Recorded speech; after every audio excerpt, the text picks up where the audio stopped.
Let me ask the audience a question. Did you ever lie as a child? If you did, could you please raise your hand? Wow, this is the most honest group of people I've ever met. So for the last 20 years, I've been studying how children learn to tell lies. And today, I'm going to share with you some of the discoveries that we have made.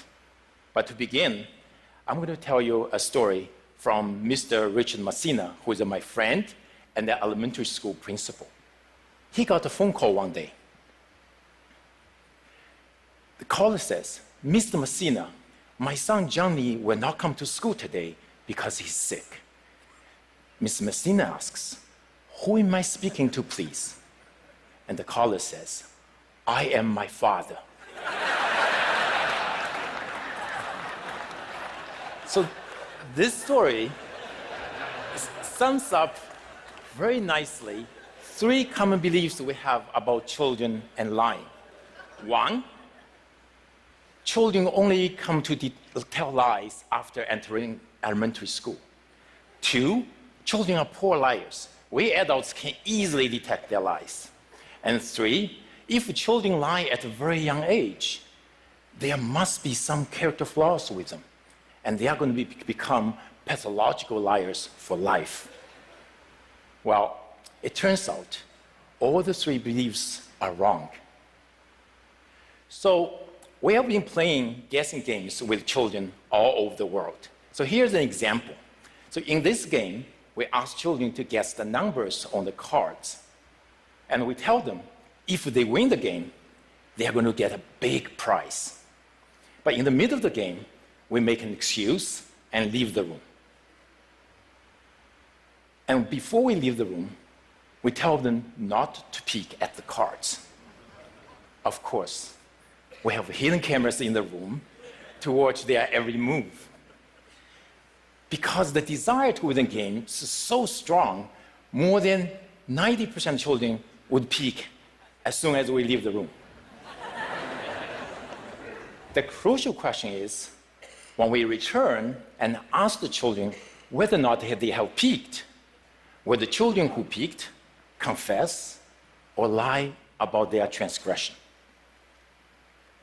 We found that regardless of gender, country, religion, at 2 years of age, 30% lie, 70% tell the truth about their transgression. At 3 years of age, 50% lie, and 50% tell the truth. At 4 years of age, more than 80% lie. And after 4 years of age, most children lie. So as you can see, lying is really a typical part of development. And some children begin to tell lies as young as 2 years of age. So now let's take a closer look at the younger children. Why some, but not all young children lie? As in cooking, you need good ingredients to cook good food. And good lying requires two key ingredients. The first key ingredient is theory of mind, or the mind reading ability. Mind reading is ability to know that different people have a different knowledge about the situation, and the ability to differentiate between what I know and what you know. Mind reading is important for lying is because the basis of lying is that I know you don't know what I know. Therefore, I can lie to you. The second key ingredient for good lying is self-control. It is the ability to control your speech, your facial expression, and your body language so that you can tell a convincing lie. And we found that those young children who have more advanced mind reading and self-control abilities tell lies earlier and are more sophisticated liars. As it turns out, these two abilities are also essential for all of us to function well in our society. In fact, deficits in mind reading and self-control abilities are associated with serious developmental problems such as ADHD and autism. So, If you discover your 2-year-old is telling his or her first lie, instead of being alarmed, you should celebrate. Because it signals that your child has arrived at a new milestone of typical development. Now, are children poor liars? Do you think you can easily detect their lies? Would you like to give it a try? Yes? Okay. So I'm going to show you 2 videos. In the videos, the children are going to respond to a researcher's question, did you peek? So try to tell me which child is lying and which child is telling the truth. So here's child number 1. Are you ready? Did you peek? No. And this is child number 2. Did you peek? No. Okay. If you think child number 1 is lying, please raise your hand. And if you think child number 2 is lying, please raise your hand. Okay, so as a matter of fact, child number 1 is telling the truth. Child number 2 is lying. Looks like many of you are terrible detectors of children's lies. Now, we have played similar kind of games with many adults from all walks of life. And we show them many videos. In half of the videos, the children lied. In the other half of the videos, children told the truth. And let's find out how these adults perform. Because there are as many liars as truth tellers. So if you guess randomly, there's a 50% chance you're going to get it right. So if your accuracy is around 50%, it means you are terrible detectors of children's lies. Okay, so let's start with undergrads and law school students who typically have limited experience with children. No, they cannot detect children's lies. Their performance is around chance. Now, how about social workers and child protection lawyers who work with children on a daily basis? Can they detect children's lies? No, they cannot.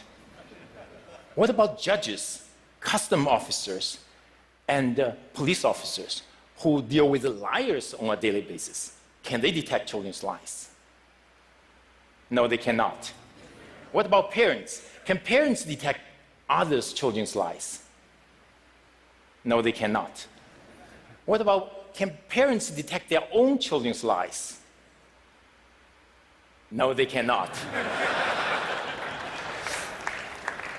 So now you may ask, why children's lies are so difficult to detect?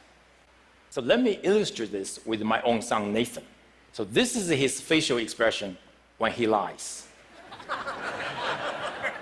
So when children lie, their facial expression is typically neutral. However, behind this neutral expression, the child is actually experiencing a lot of emotions, such as fear, guilt, shame, and maybe a little bit of liar's delight. Unfortunately, such emotions are either fleeting or hidden, therefore is mostly invisible to us. So in the last 5 years, we have been trying to figure out a way to reveal these hidden emotions. Then we made a discovery. We know that underneath our facial skin, there's a rich network of blood vessels. When we experience different emotions, our facial blood flow changes subtly. And these changes are regulated by the autonomic system that is beyond our conscious control. So by looking at facial blood flow changes, we can reveal people's hidden emotions. Unfortunately, such emotion-related facial blood flow changes are too subtle to detect by our naked eye. So to help us reveal people's facial emotions, we have developed a new imaging technology we call transdermal optical imaging. To do so, we use a regular video camera to record people when people experience various hidden emotions. And then, using our image processing technology, we can extract transdermal images of facial blood flow changes.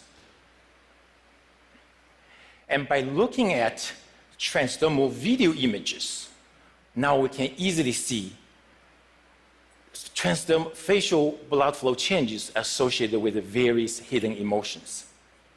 And using this technology, we can now reveal the hidden emotion associated with lying and therefore detect people's lies.